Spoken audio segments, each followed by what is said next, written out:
Buenas noches a todos. Feliz año 2010. Feliz año lleno de misterio, lleno de investigación, lleno de búsqueda, lleno ante todo, amigos, de ilusiones y de esperanzas. Esta noche hemos acudido al diccionario, al de la Real Academia, para encontrarnos con un término que seguro es familiar para todos los oyentes de Milenio 3. Un término que va a ser nuestro cicerone o guía en esta entrada en la nueva casi década. Hay mucha polémica, ¿no?, cuando empieza realmente una década, pero eso de decir 2010 da hasta un poco de vértigo. ¿Sabéis cuál es la palabra, el término? Aparición. Del latín apparitionis. Primera acepción, acción y efecto de aparecer. La segunda dice visión de un ser sobrenatural o fantástico. La tercera nos sorprende. Repito, Real Academia Española de la Lengua. Fantasma o imagen de una persona muerta. Y la cuarta, fiesta que celebra la Iglesia el día de la aparición de Cristo a sus apóstoles después de la resurrección. Bien, en el propio diccionario, en tan breve espacio, se conjuntan dos fenómenos, dos formas de ver esto de las apariciones que van a ser protagonistas esta noche. Una noticia se colaba en los medios a última hora del año. Se hablaba de diversas revistas y galardones para una ciudad que queremos, Barcelona, una ciudad donde sabemos el seguimiento que tiene el programa a pesar de muchas dificultades. Bueno, pues Barcelona, premiada por su nivel de felicidad, su nivel de calidad de vida indiscutible. Pero Barcelona también cuna de la historia mediterránea. Barcelona llena de encuentros con estas apariciones. ¿Leyendas o no?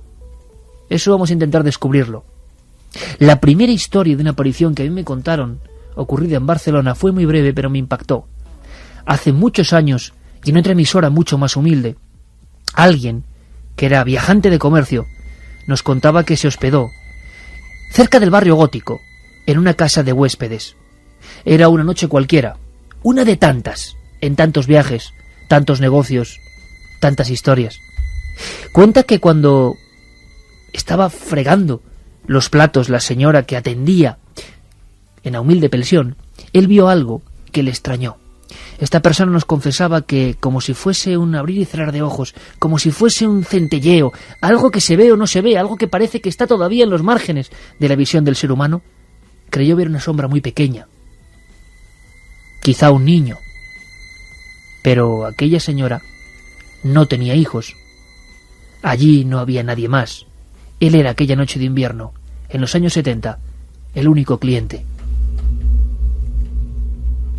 Y nos contaba aquel individuo, yo recuerdo que muy asustado, que durante la noche, quién sabe si la sugestión, quién sabe si, bueno, las imaginaciones que se concentran en lugares lejanos al hogar de uno, hizo que apenas pudiera pegar ojo. A eso de las 3 de la mañana, escuchó unos pasos, pero no tan fuertes como para imaginar una persona que había violentado su propio espacio. Se incorporó en la cama. No había nada, tan solo el cuartucho de la pensión. Repito, una de tantas, a lo largo de tantos años.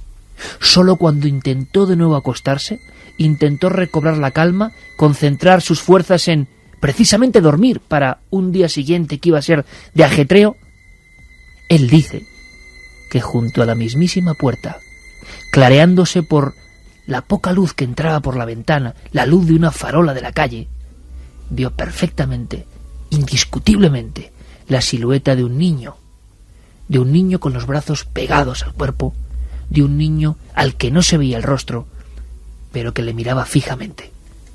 Tuvo tanto miedo, que fue incapaz ni siquiera de salir corriendo, de alertar a los demás. Se quedó casi en posición fetal, aterrorizado, debajo de esas sábanas humildes, muy modestas, protegiéndose de ese niño imposible que de repente se esfumó.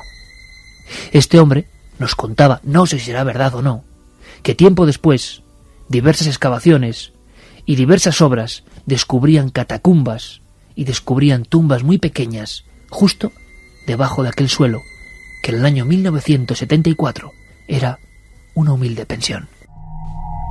Hoy las apariciones son protagonistas. Queremos vuestra participación. Fermín Agustí, Carlos Largo, Jerey Martínez con los sonidos. Feliz año a todos, compañeros. Juan G. Vallejo, feliz año. Feliz año, Iker. Feliz año, Santiago Camacho. Feliz año, Iker, y a toda la audiencia. Gracias por un 2010 compartido, lleno de aventuras. Feliz año, Carmen. Buenas madrugadas, Iker. Feliz 2010. Y feliz año a todos los que estáis ahí ahora mismo, pensando quizá, dibujando en vuestra mente la figura de ese niño. Luego tenemos a todo un maestro y un querido amigo que estoy seguro que nos está escuchando ya desde Radio Barcelona. Luego le daremos paso, porque quiero que en esa escucha paralela que está teniendo seguro, empiece a rebobinar y a recordar casos como estos, porque dedicamos nuestra primera hora a Barcelona. En la segunda nos espera Nacho Ares para conectar en directo con algo increíble que está pasando en Egipto ahora mismo estas noches. Nacho Ares está allí y hablan de unas apariciones como aquellas de Zeitún hace 40 años, con vídeos y fotografías que intentaremos que además veáis de forma interactiva a través de ikerjimenez.com. Guillermo León ya está ultimándolo todo. Pero si faltaban pocas cosas para esta noche de apariciones, amigos, tenemos algo muy especial. Primero una encuesta y luego un premio que son los Reyes Magos del Misterio. Vamos. Pues sí, que vamos a abrir la página web donde está la encuesta, www.ikerjimenez.com, porque allí podrán votar. Y en esta ocasión vamos a ver qué opinan sobre las apariciones fantasmales. Con las dos grandes posibilidades, ¿no? Si son algo que tiene que ver con el más allá. Eso es. O son algo de nuestro propio cerebro. Si es una visión que nuestro propio cerebro, pues en ocasiones nos engaña y hace que veamos cosas que en realidad no existen. Aquí está el debate de la semana, la encuesta donde pueden votar todo aquel que lo desee. Bueno, y además tenemos un premio. Tenemos un galardón, creo que importantísimo, que va a hacer que planteemos un enigma esta noche. Creo que merece la pena. Estamos ya a un paso de los Reyes Magos, otro misterio, y en fin, es algo que estamos todos los del equipo, que creo que vamos a mandar todos mensajes a ver si nos cae a nosotros. Cuéntanos. Pues si los Reyes Magos han llegado a Milenio 3, gracias a Glue Mobile, a Sony, a la película 2012 y a Codevare, que nos han enviado nada más y nada menos para que sorteemos una PlayStation 3. La nueva. La tenemos aquí. Está aquí. Bueno, la tienen Carlos Largo y Fermín Agustí, que no la sueltan. Están abrazados a ella. Sí. Una PlayStation 3 esta noche. Esta noche se da el ganador. Podéis participar, vías de contacto. Vías de contacto 27640, palabra clave milenio, espacio y vuestros mensajes, milenio3 con número @cadenaser.com, o también os podéis dejar los mensajes en la web de la cadena Ser, www.cadenaser.com. Pero en esta ocasión tienen que contestar a una pregunta. Estos Reyes Magos son especiales, es un regalo muy especial el que sorteamos esta noche, y lo hemos puesto un poco más difícil, no solo con vuestras opiniones, sino que nos tenéis que decir cuándo empezó a emitirse Milenio 3. Día, fecha exacta. Eso es, día, mes y año. Entre todos los que acierten la fecha exacta de la primera emisión de Milenio 3, sortearemos esa PlayStation 3, que es tremenda, y daremos esta misma noche el nombre del ganador o ganadora. Gracias a los amigos de Sony, de Codevare. La encuesta la tenéis ya. Vamos a ver si esta noche las creencias se han cambiado, ¿no? Producto de nuestra mente o de alguna forma almas que vuelven. Por el momento, Iker, te digo ya resultados que hay. El alma de un muerto que regresa es la primera opción, o una visión que proviene de nuestro cerebro. La pregunta, ¿qué es un fantasma? Pues la mayor parte de la gente que ha votado hasta ahora piensa que es el alma de un muerto que regresa. Bueno, ¿qué es un fantasma? Lo decía Federico Lupi en El Espinazo del Diablo. Un instante de dolor quizá, atrapado en el tiempo. Hay algo que está ocurriendo que es muy interesante, y es que en España, en diferentes regiones, en diferentes provincias, en diferentes comunidades, y eso nos alegra a todos, están surgiendo libros donde se recogen misterios de esa zona. Las guías sobrenaturales. Cataluña fue pionera en esto, hay que decirlo, con el profesor Darbó, con Miguel Aracil, con un montón de gente que, se centró en su zona para decir esto también es cultura, hay que conocerlo. El último ejemplo de este tipo, quiero que lo conozcáis, es un libro que se llama Fantasmes de Barcelona. Creo que tenemos a su autora, Y además Juan G. Vallejo ha recorrido con ella algunos lugares con historias como esta. Quiero que atendáis y que nos preguntéis y que opinéis. Es un programa muy especial el de esta noche. Silvia Lagarda, buenas noches. Hola, buenas noches. Bueno, un trabajo interesante de verdad. ¿Y sabes lo que me ha sorprendido? A diferencia de otros que han hecho recorridos por diferentes provincias o ciudades, la cantidad de incidentes. Me parece increíble. ¿Cuántos incidentes recoges? Pues 150, concretamente. 150. 150. Vamos a pasar un poco por el barrio gótico. ¿Dónde tendríamos que ir en tu compañía? ¿Dónde nos llevarías para conocer una historia de fantasmas dentro del barrio gótico?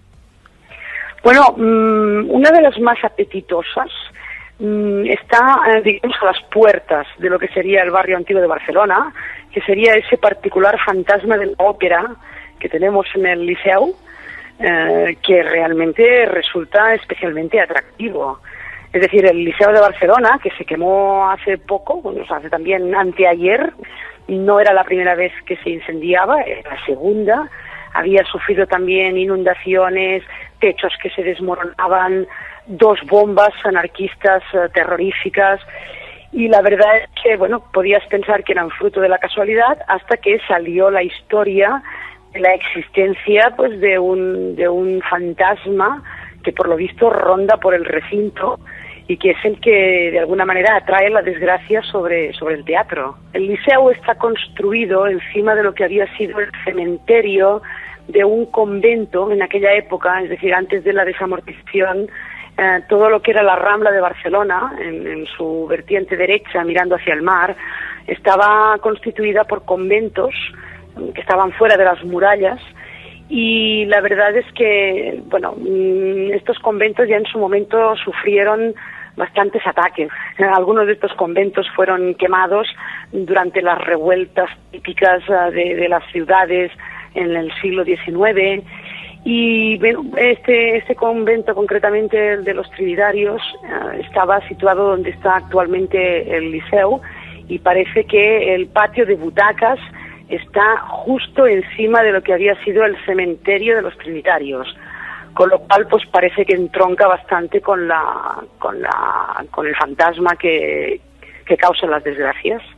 Un barrio además, Silvia, donde hay muchas historias, por ejemplo, de huesos, de muertos, de cadáveres emparedados, es decir, de la historia lejana, orgánica, que todavía imanta en algunos lugares. ¿Qué casos destacarías de ese tipo? Bueno, tenemos el caso de lo que sería el barrio judío, el Call de Barcelona, un barrio que podríamos decir que los barceloneses han olvidado bastante de su existencia, a pesar de haber sido uno de los más grandes de Europa en su momento. Y bueno, pues ya sabemos que los judíos han sido siempre una raza perseguida, masacrada, y el Call de Barcelona no es una excepción.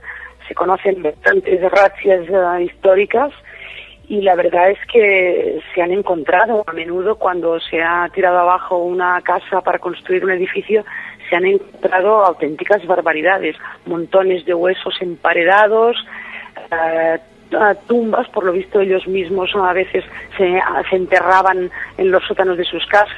Es un barrio realmente misterioso, es un barrio que además está todo minado de catacumbas. Todo lo que es la parte baja del barrio son pasillos que en su momento construyeron los judíos, por si acaso se producía una nueva razzia, poder huir de lo que era el barrio por debajo de las murallas.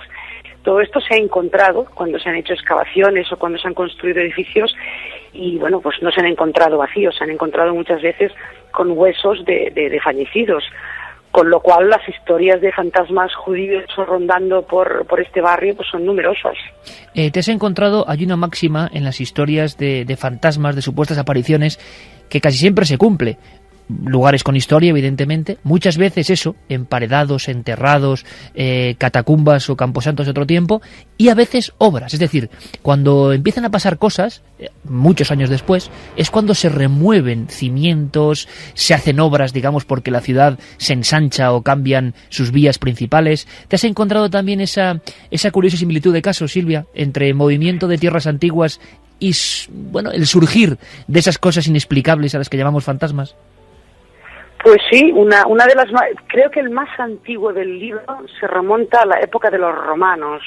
La iglesia más antigua de Barcelona, que es la de Sant Just i Pastor, antiguamente había sido, se sabe ahora que antiguamente en el lugar donde está la iglesia estaba el antiguo templo de Mitra.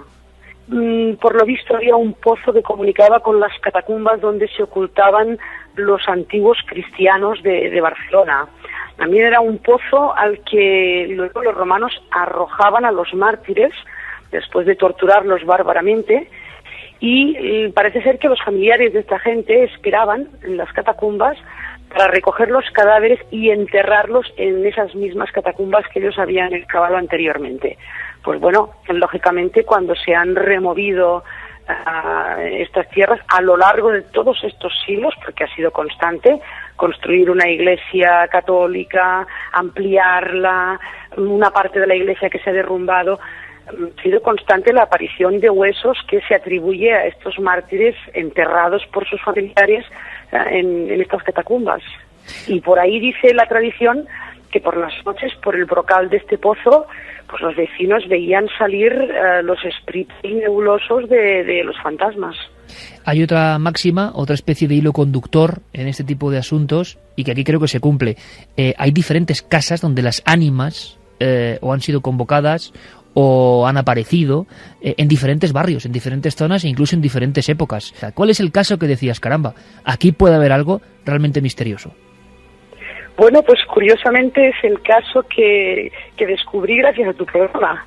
Es este del poltergeist de Gracia. Esto está documentado en el año 1935.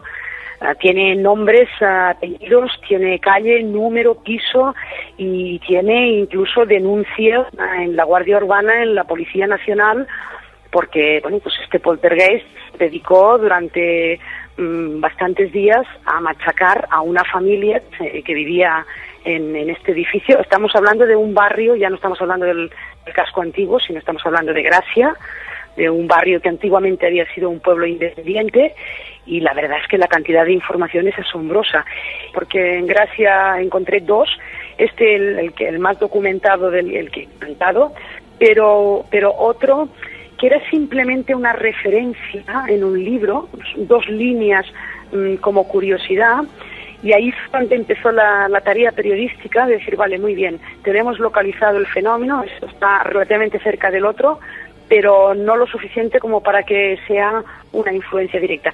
¿Qué había en esta calle antiguamente?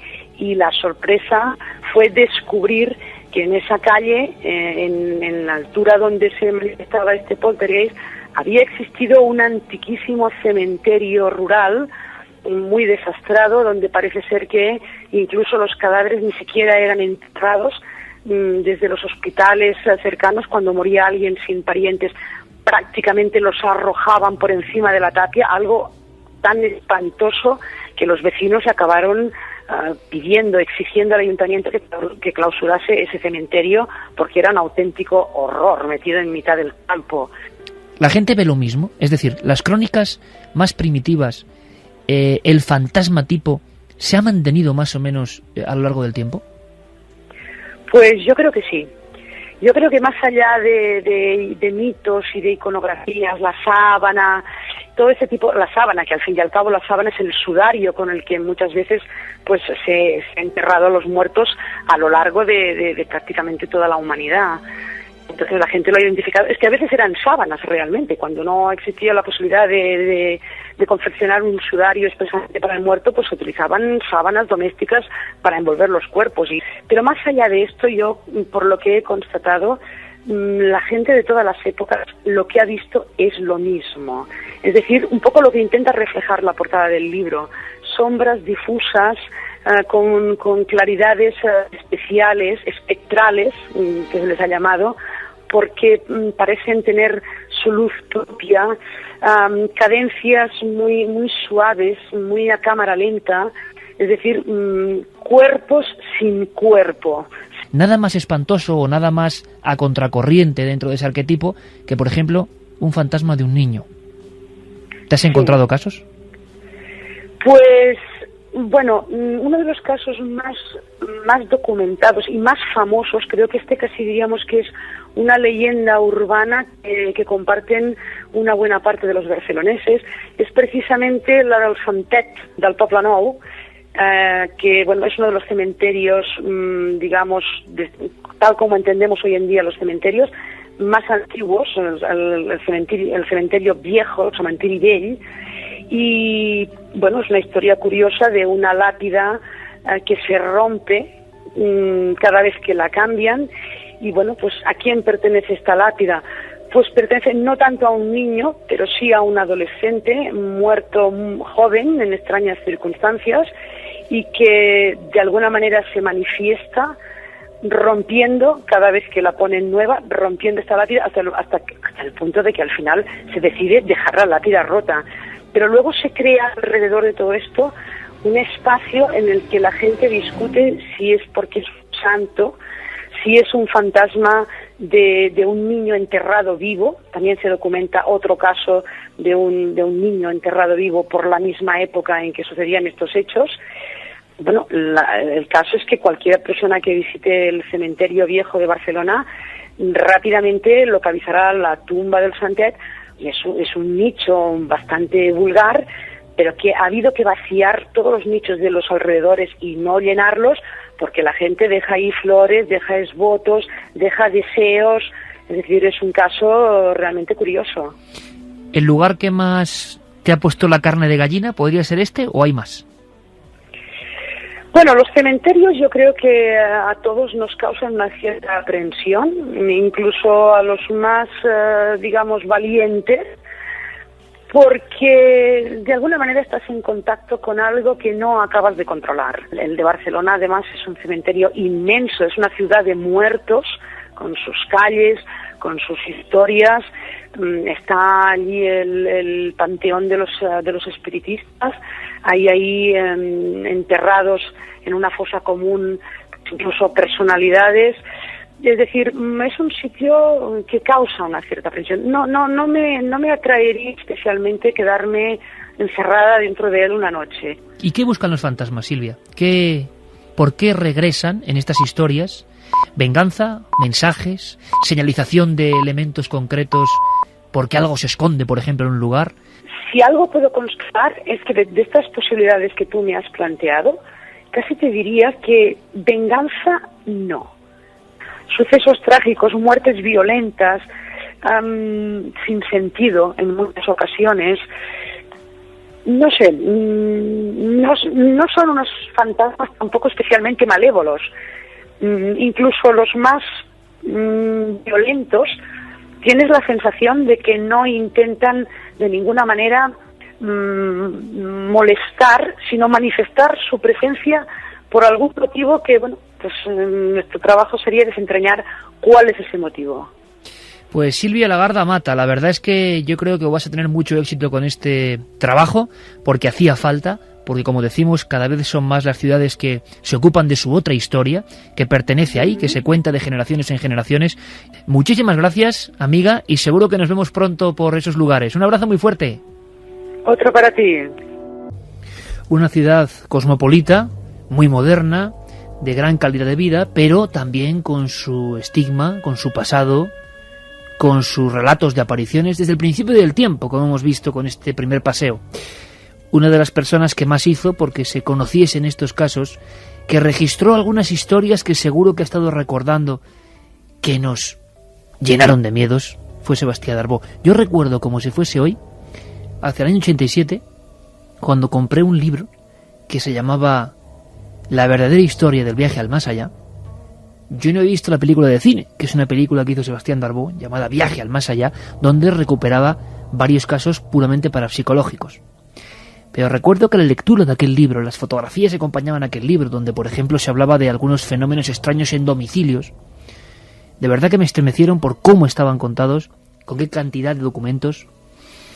Habrá que preguntarle a Sebastián Darbó, que está con David López, el técnico, compañero en Radio Barcelona. Sebastián, buenas noches. Buenas noches a todos, familia. ¡Feliz año! Igualmente para ti, para Santi, para Carmen y para toda la familia de oyentes de tu magnífico programa. Feliz año, Sebastián. ¿Cómo estáis? Pues deseando escucharte, hemos hecho, yo creo que no es malo que en diferentes partes de España se reactive algo que tú has conocido muy bien. Yo tengo libros tuyos de hace más de 30 años, 35 años, donde ya intentabas hacer un poco el formato guía, ¿no? El formato entérese usted de las historias tremendas que tenemos aquí cerca, que no hace falta irse muy lejos. Pero eso se perdió un poco. En los 80 y en los 90 se perdió un poco, por lo menos en el popular. Ahora parece que poco a poco va resucitando. ¿Tú te has estremecido, sinceramente, Sebastián, con alguna de estas historias, cuando te llegaban por vez primera? Historias me refiero a apariciones, que van a ser la clave de esta noche. Bueno, pues sí, en algunos casos es sorprendente, ¿no?, lo que ocurre. Por ejemplo, en el caso del piso de la Sagrada Familia, que sale en la película Viaje al Más Allá, era sorprendente como una familia de jóvenes que fueron a vivir a un piso aparentemente normal de l'Eixample, del ensanche barcelonés, pues desde el primer día las cosas fueron tan mal, que tuvieron que, después de una sesión de exorcismos, de espiritismos, tuvieron que dejar el piso. Y tiempo después yo he pasado por ese piso, me enteré a posteriori que la gente allí no aguantaba más de medio año, máximo un año, y luego he ido pasando por este piso y nadie más lo ha alquilado. Está vacío. Nadie más. O sea que son lugares que se quedan absolutamente marcados. Sí, esto fue por el hecho que mataron a una persona en los años 30 y pico, y en el espíritu de aquella persona, el presunto espíritu, digo yo, la energía, podríamos decir, que puede quedar allí dentro impregnada, una persona sensitiva puede notarla, percibirla y exteriorizar un estado patológico de histeria, en fin, incluso de doble personalidad, de posesión, de todo, que es necesario sacar a los habitantes de la casa para que puedan estar tranquilos. Podéis preguntarle a Sebastián Darbó a través de las múltiples vías de contacto que hemos lanzado como tentáculos esta noche de las apariciones. Yo no sé cómo va la encuesta ahora mismo, Carmen.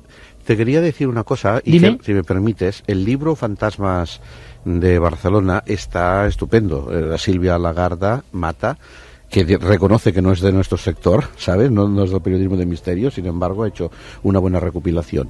Pero quiero decir que hay un fantasma muy conocido en Barcelona, que en el libro no se cita. Ajá. Es el fantasma de Margarita Xirgu, que se aparece en el Teatro Romea. La famosa Margarita Xirgu. Sí, ella llegó de Montevideo. Bueno, ella no creo que no era de aquí, o quizás fuera de aquí, pero ella murió en Montevideo, esto seguro en 1969, y allí en ese teatro estrenó, siendo protagonista, la obra Mar y Cel, Mar y Cielo, y desde allí se lanzó, ¿no? Fue una gran figura. Bien, pues esta persona, el presunto espíritu de esta persona se hace notar. Incluso ha sido fotografiado, yo tengo una fotografía que algún día te pasaré, entre bambalinas, ¿sabes? Entre las tramoyas, y los entrevisté para Televisión Española, con los que se quedaban a actuar por la noche para hacer ensayos, o incluso los que vigilaban durante toda la noche, y diferentes personas que lo han notado, lo han sentido, por las tramoyas, los ruidos, los movimientos, e incluso una fotografía que presuntamente es de Margarita Xirgu. Se ve una silueta fluorescente, ¿sabes? Y desde luego muchos parafonemas, muchos sonidos, ruidos entre las bambalinas, entre las tramoyas, como si arrastraran, ¿no?, el decorado. Sin embargo, no hay nadie. Bueno, me estoy acordando, Sebastián, del gran Emilio Gutiérrez Cava o de Jorge de Juan, que vinieron al programa a contarnos diferentes historias de teatros españoles, donde, bueno, entre bambalinas de los propios actores se cuentan estas cosas, ¿no? ¿Cuál es el dato, Carmen, ahora mismo? Solo para saberlo, a la 1:37, en riguroso directo, primer programa del año. La pregunta era ¿qué es un fantasma? Y había dos respuestas: el alma de un muerto que regresa o una visión que proviene de nuestro cerebro. Pues el 68% de la gente opina que es el alma de un muerto que regresa. Juanje, tú has estado recorriendo un poco esta guía que estamos componiendo hoy a retazos en esa zona que nos puede sorprender a los que no conocemos muy bien las entrañas de Barcelona, el barrio judío. Muchos casos de catacumbas, emparedados e historias de fantasmas. Sí, la verdad que el barrio judío, el barrio del Cal, que está pegado justo a un costado del edificio de la Generalitat, sorprende primero porque estando en ese corazón, digamos, turístico de Barcelona, muy cerca del barrio gótico y todo esto, está un poco apartado, un poco más abandonado. Guarda todavía ese pequeño ambiente, no sé si tétrico casi, que de principios de siglo y de casas cochambrosas. El caso es que lo que me impresionó, perdón, es que en muy pocos metros había una gran cantidad de casos de fenómenos poltergeist tremendas. Una de las cosas que más me sorprendió, además, el segundo día de filmar el barrio del Cal, estuve haciéndolo por la noche, de día, para ver con qué luz quedaba mejor en cámara, pues hay abierta una sinagoga que les recomiendo a todo el mundo que vaya a verla, porque es ni más ni menos que la sinagoga más antigua de Europa, del siglo IV. Lo ha comprado un señor, se lo ha donado la Asociación Hebrea de España, la han rehabilitado y se puede visitar. Bueno, mientras yo estuve allí grabándola, que me dejaron amablemente, infinidad de judíos pasaron por allí, venidos desde Israel visitando España, para visitar ese primer, digamos, templo dedicado a Moisés y a toda su prole aquí en Europa, y está en Barcelona, y le digo a la gente que merece la pena verla. La historia del Cal está obviamente unida a las razzias y a la barbarie cristiana contra ese barrio judío, que es muy laberíntico, sigue siendo muy laberíntico, y que estaba cerrado pues para defenderse de la gran cantidad de ataques cristianos. Juanje. Sí. Hola, buenas noches. Buenas noches, Sebastián, un abrazo, dime. Mira, el barrio judío, que es verdad, es como tú dices, un laberinto de calles pequeñas estrechas por la parte exterior, está totalmente reproducido por la parte subterránea. Si tú entras en alguna de esas casas viejas, verás que debajo de la escalera hay como una entrada tapiada. En algunos lugares incluso se puede entrar, que da a un sótano. Entonces el sótano son pasadizos que te conducen, yo he filmado estos pasadizos, te conducen por debajo del barrio hasta extramuros, hasta más allá, donde está la catedral. En frente de la catedral, en la plaza de la catedral, allí era extramuros. Entonces salían huyendo porque la matanza, la masacre que hubo contra los judíos, les persiguieron hasta por estos pasadizos. Vías de escape, por lo tanto, Sebastián. Sí, encontraron, cadáveres, calaveras, que todavía en algunos lugares estaban no hace mucho, ¿sabes? Vías de escape, pero murieron. Y algunos de ellos luego fueron también, justiciados en la Rambla, en el llano de la Boquería. ¿Sabes dónde está el mercado de la Boquería? Porque allí se llama Boquería porque allí había el mercado del Boc. El Boc es el cabrito. Allí se vendían cerdos, que a los judíos les interesaba, ¿no? Se vendían todos estos tipos de animales y algunos los mataron allí como venganza.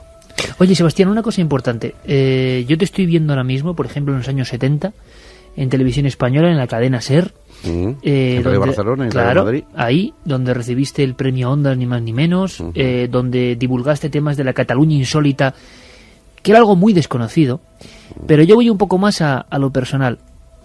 Alguno de estos lugares, hablando siempre de apariciones, ¿te hizo sentir especialmente incómodo? ¿Te impresionó de verdad?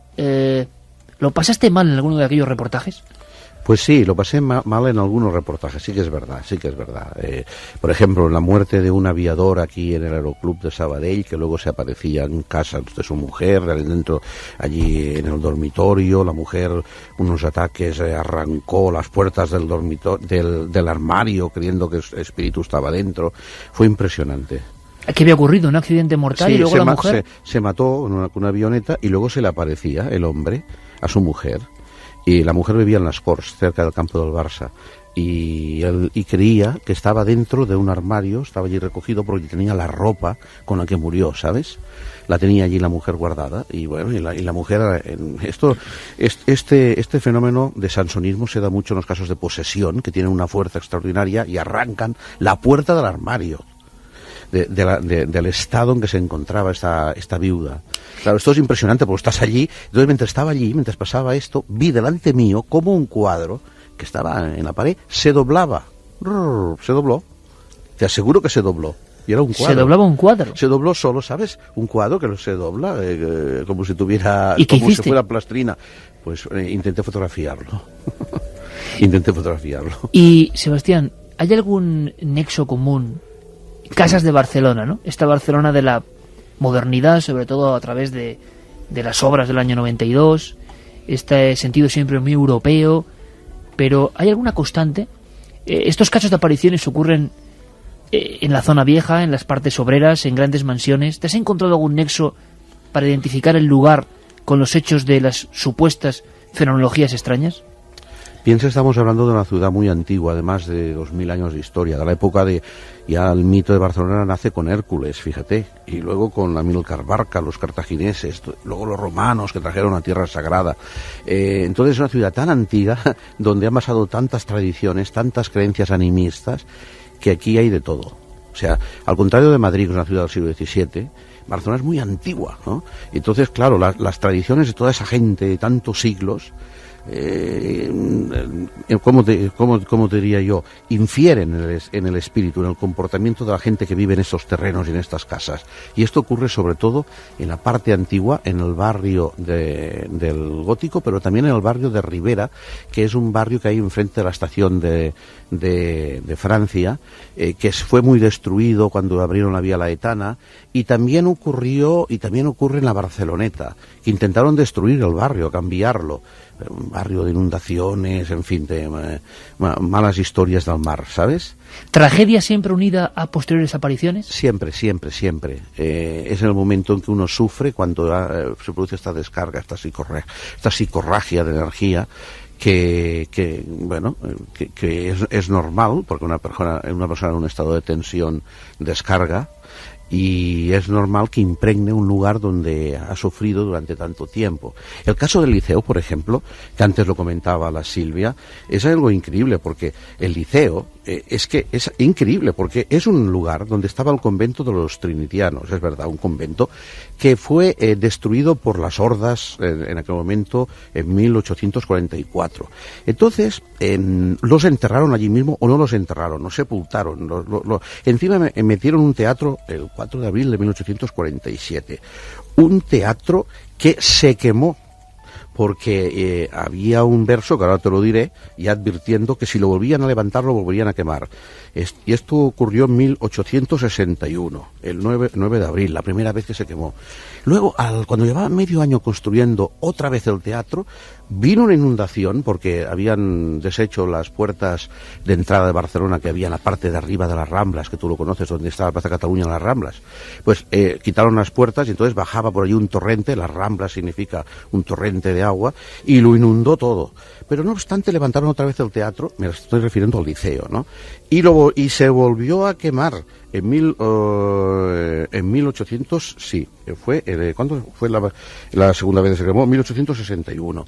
Y luego, últimamente se ha vuelto a quemar en 1944. ¿Y qué pasa allí? Bien, es verdad que sí que es verdad que oyen y que ven extrañas luces, pero hay un verso que dice, a ver si lo estoy buscando por aquí, porque es un verso escrito en catalán, en donde dice: soy un mussol, o sea, soy un búho, que es uno de los animales de la noche, que viajo solo, y si lo volvéis a levantar, lo volveré a quemar.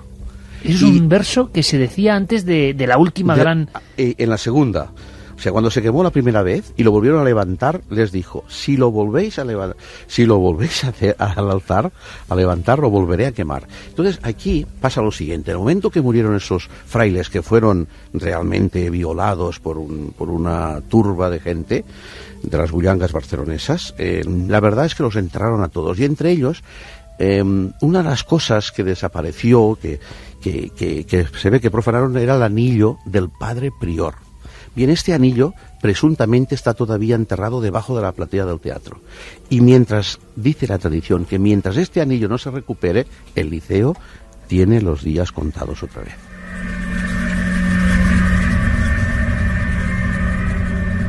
Yo no sé qué preguntas estarán surgiendo, aparte de los cientos de mensajes de gente que intenta adivinar la gran pregunta de esta noche: ¿cuándo comenzaron las emisiones de Milenio 3? Ahí está la clave. ¿Qué dicen? ¿Qué preguntan? ¿Qué quieren saber sobre la Barcelona sobrenatural? Pues hay muchísimas preguntas, y que esta noche estamos verdaderamente inundados de mensajes. Decir que en la página de la cadena SER, en la página web, los mensajes que aciertan no los estoy publicando, porque aunque sí que entran en el concurso, pero claro, si publico uno que acierta, ya nos dice todo el mundo cuál es el día de la emisión de Milenio 3. Pero no sabemos si ha acertado o no. Claro que lo sabemos, nosotros sí, porque tenemos aquí todos los mensajes. Vamos con preguntas como la de Francisco, que nos decía: hola, buenas noches y felicidades. Decir que Margarita Xirgu es nacida en Molins de Rei, en Barcelona, pueblo del que os escribo y que está lleno de misterios. Por ejemplo, la Plaza de les Bruixes. Sí que es verdad, sí que es verdad.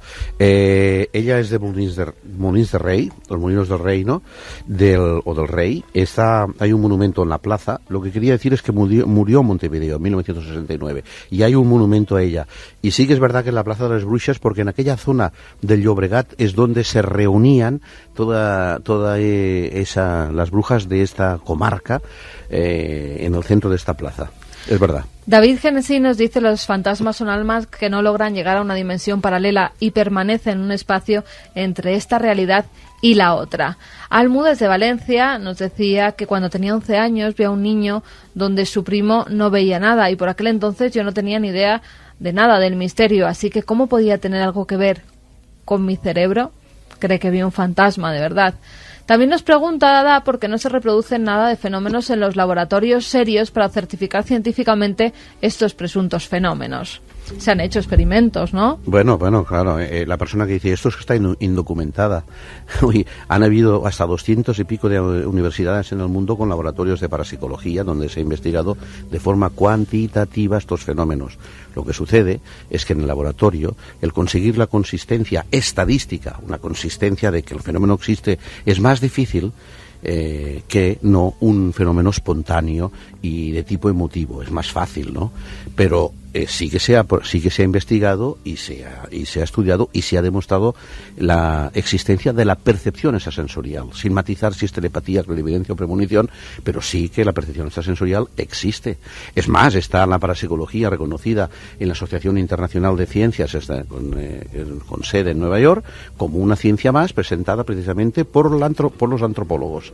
Ángel Navas de Barcelona dice: buenas noches y feliz año. Mi abuela ya fallecida presenció una aparición, una dama blanca, en su propia habitación. Lo curioso es que nunca creyó en espíritus. Apariciones, almas que por alguna razón no han podido llegar al otro lado y necesitan de nuestra ayuda para poder pasar. También Luis de Vizcaya nos pregunta si conocemos al fantasma del Palacio del Antiguo Rectorado de Indautxu, en Bilbao.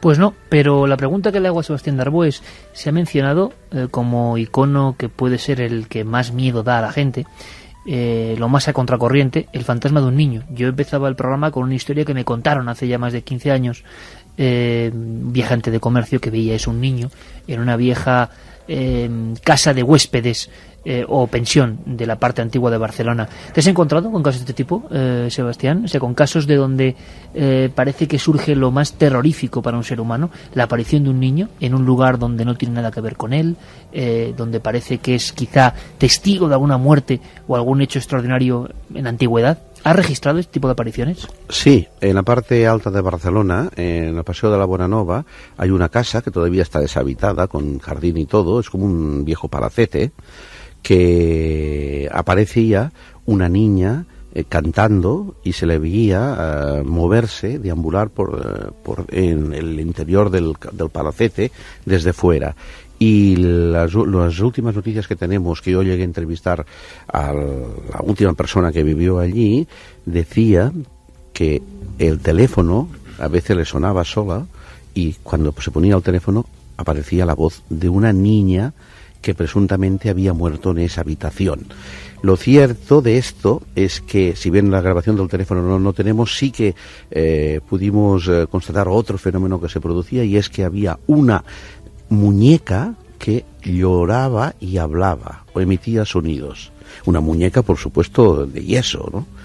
Y emitía sonidos en esta casa. Y estaba vinculado a una muñeca que tenía esta niña que murió en esa habitación. Creo que fue de una tisis. Niños que a veces dejan su recuerdo en las propias tumbas. Hablábamos de esa zona del barrio judío y de otras catacumbas de Barcelona, esa Barcelona subterránea completamente desconocida, como pasa en otras ciudades, donde se han encontrado muchas tumbas de niños. Yo recuerdo con mucha impresión que este hombre contaba, yo no es que le creyese o no, simplemente lo dejé ahí, contaba que tiempo después, Sebastián, precisamente con las recientes obras de acondicionamiento para las Olimpiadas, ese lugar donde él había pernoctado y había visto clarísimamente un niño, un poco como desarrapado, un niño para él como de los años 30-40, bueno, pues las obras habían descubierto las tumbas. No es ficción, hay tumbas de niños, y no una, ni dos, ni 20, en los entresuelos de Barcelona. Sí, que es verdad, porque durante las bullangas que se llama aquí, que la revolución del proletariado, contra la burguesía, luego el tema de la semana trágica, ya lo sabéis, donde se quemaron todos los monasterios, las iglesias, se mataron a las monjas, se las violaron, se les abrieron el vientre para ver si estaban preñadas, las emparedaron y se encontraron fetos en algunos conventos, por lo tanto también algo había de realidad de esa vida secreta de los monjes y las monjas, ¿no? Y se encontraron esas tumbas de los niños. Esto es así. Pero sobre la Barcelona subterránea que tú comentabas antes, esto me ha recordado lo que está ocurriendo en el subsuelo del Museo de Historia de la Ciudad, que si alguna vez lo veis está en la Plaza del Rey de Barcelona, muy cerca de la Generalitat, de la Plaza Sant Jaume. Bueno, por allí podéis bajar, se puede visitar al subsuelo de Barcelona y veréis por debajo otra Barcelona que es la Barcelona romana. Y hay calles de cómo era Barcelona, pero igual, los muros, las casas, las plazas. Bien, pues en este lugar que aparentemente no pasa nada, por las noches, cuando hay tranquilidad, de vez en cuando, tampoco digo que ocurra siempre, se oye el tráfico de la época romana, el tráfico de los carros, el hablar de la gente, el tránsito de la gente, las bestias, o sea, los animales. No es un eco, Iker, es como una resonancia, lo llamaríamos un parafonema, que se produce en el subsuelo del Museo de Historia de la Ciudad de Barcelona. Interesantísimo como siempre. Juanje, ¿cuál es el fragmento rápido que más te ha llamado la atención de tu viaje por la Barcelona sobrenatural? Hombre, pues allí en aquel barrio del Cal, delante de la casa más antigua de Barcelona, que es más o menos como del siglo IV, donde se comentaba que vivía un brujo judío y bueno, la peor maldición que le puede suceder a un ser humano.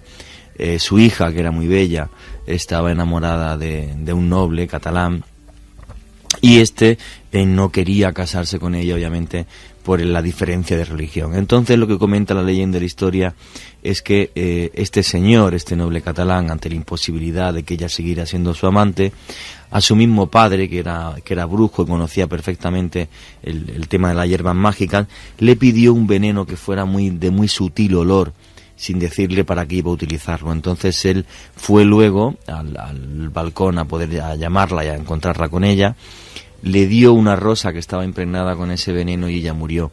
El padre, prácticamente loco al saber que él había fabricado el veneno que había dado muerte a su hija, dejó la ciudad, pero maldijo la casa. Y comentan los vecinos del Cal, esa casa hoy día existe, se puede ver y fotografiar, es el centro de interpretación del barrio del Cal, comentan que nadie apenas ha podido vivir en esa casa sin escuchar lamentos, gritos, y era una casa siempre aterradora para dentro de ese barrio. Sebastián, si te hacemos a ti la pregunta, después de tantos años de investigación, la misma pregunta que estamos trasladando a la gente en la encuesta, algo del propio cerebro o algo ajeno que vuelve, ¿con qué te quedas? Oye, no es fácil, ¿eh? Yo no sabría qué votar. Quería decir dos cosas, una continuación de lo que decía Juanje y otra esta. Si me permites, explico primero un poco lo de Juanje, para decir que en Barcelona quizás sea la única ciudad donde hay una calle dedicada a un brujo. La calle Estruc de Sacanera, que está cerca del Corte Inglés y de la Plaza de Cataluña. Este era un hechicero que curaba las picaduras del escorpión y la rabia, ¿sabes? Pues todavía existe esta calle y en el número 22 se encuentra el lugar exacto donde él vendía este maravilloso remedio. Eso solamente para hablar lo del brujo, ¿no? O sea, una calle dedicada a un brujo, Estruc de Sacanera. Y el segundo, lo que me dices, creo que partiendo de las reminiscencias del pasado, es la mente la que elabora la fantasmogénesis. La propia mente codifica algo y lo plasma, lo proyecta. Sí, bueno, esto está comprobado porque se han hecho experiencias en Canadá. No sé si conocéis el caso del fantasma de Philip. Sí. Lo conocéis, ¿verdad? Sí. Donde todo un grupo de estudiantes de último curso, creo que era psicología, llegaron a fomentar, podríamos decir, a crear la imagen de un ser que no existía. Y este ser llegaron a visualizarlo, llegaron a fotografiar una imagen, llegaron a grabar psicofonías, llegaron a crear toda una entidad que era falsa, gracias al colectivo de mentes que trabajaban en una misma dirección, a la creación de una entidad, de un ente. Por lo tanto, es la mente siempre la que trabaja. Si no hay mente, si no hubiera mente, no hay fenómeno. Y el ser humano siempre tiene que estar en el lugar para ser transductor, o como queramos, para que se produzca el fenómeno. Si no, un fenómeno por sí solo no se produce. Pues yo creo que es una conclusión fenomenal, que seguro que puede condicionar la encuesta esta noche. Queríamos conocer y viajar un poco con Sebastián Darboux y saber que Barcelona tiene otros muchos prismas, los prismas del misterio que este pionero siempre nos ha legado y que en el 2010, estoy seguro, seguirá ofreciéndonos maravillosas sorpresas. Sebastián Darboux, compañero, como siempre, un grandísimo abrazo, feliz año, felices misterios. Oye, que el misterio nos acompañe siempre y feliz a todo tu equipo y a todos tus oyentes y a toda la cadena SER por ser pioneros en este campo. Gracias, Sebastián, como siempre. Buenas noches, buenas nit. Buenas noches. Que nadie se asuste con la puerta, ¿eh? Cuando suena un crujido, y más con el tema que tenemos esta noche, es algo perfectamente natural. Gracias a Sebastián Darboux, porque hemos querido tener la última guía de esa otra Barcelona y la persona que hizo la primera introducción a estos temas. Oye, ¿qué fechas dice la gente? Sí, a bote pronto. Estoy publicando las fechas que no son las acertadas. Y te estás guardando la real. Me estoy guardando la real, para que así no todo el mundo sepa la misma fecha. Claro, tienen que investigar un poco y mandarnos la fecha muy real. Bien. ¿Y qué años dicen, así por años? 3 del 11 del 2003 a las 3 de la mañana. Pues no. 13 de noviembre de 2005, José Luis Belda nos lo decía. Pues tampoco. También nos decían que el 13 de noviembre de nuevo del 2005, el 22 del 7 del 2002... el 21 del 8 del 2000... O sea, eso parece el código de la Biblia, eso. El 3 de septiembre de 2001... Bueno, vamos con las noticias rápidamente. Vamos con las noticias, volvemos...